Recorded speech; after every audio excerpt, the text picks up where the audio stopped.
आज झालेल्या महाराष्ट्र ओबीसी मंत्रिमंडळ उपसमितीच्या बैठकीमध्ये काहीही निर्णय झाला नाही।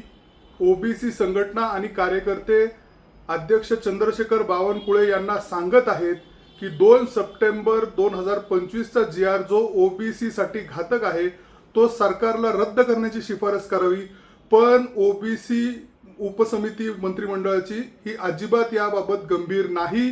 लोक आत्महत्या करत आहेत, लोकांना वाटतं ओबीसीचं आरक्षण गेलेलं आहे, कुठलाही संवाद सरकारकडनं किंवा उपसमितीकडनं नाही। ही ओबीसी समाजाची क्रूर थट्टा आहे।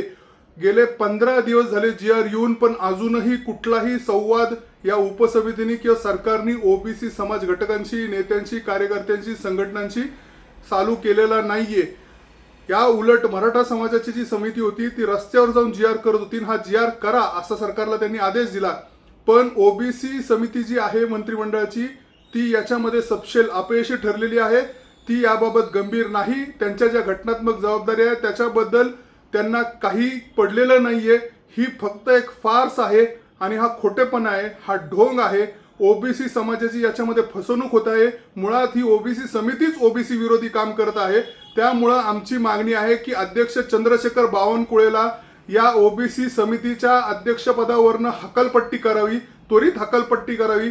इतका निष्क्रिय व्यक्ती या समितीच्या अध्यक्षपदी असताना काहीही निर्णय होऊ शकत नाही। ही ओबीसींची क्रूर थट्टा आहे। ओबीसी समाजाच्या जे मृत्यू होत आहेत, जे आत्महत्या होत आहेत, याच्यासाठी ही समिती कुठेतरी जबाबदारी असं आम्हाला वाटतं। त्यामुळे चंद्रशेखर बावनकुळे साहेब, मंत्री महोदय, अध्यक्ष उपसमिती, मंत्रिमंडळ उपसमिती यांची त्वरित हकालपट्टी करावी अशी आमची मागणी। लोकशाही मराठी ऐका, पहा, जागरूक रहा।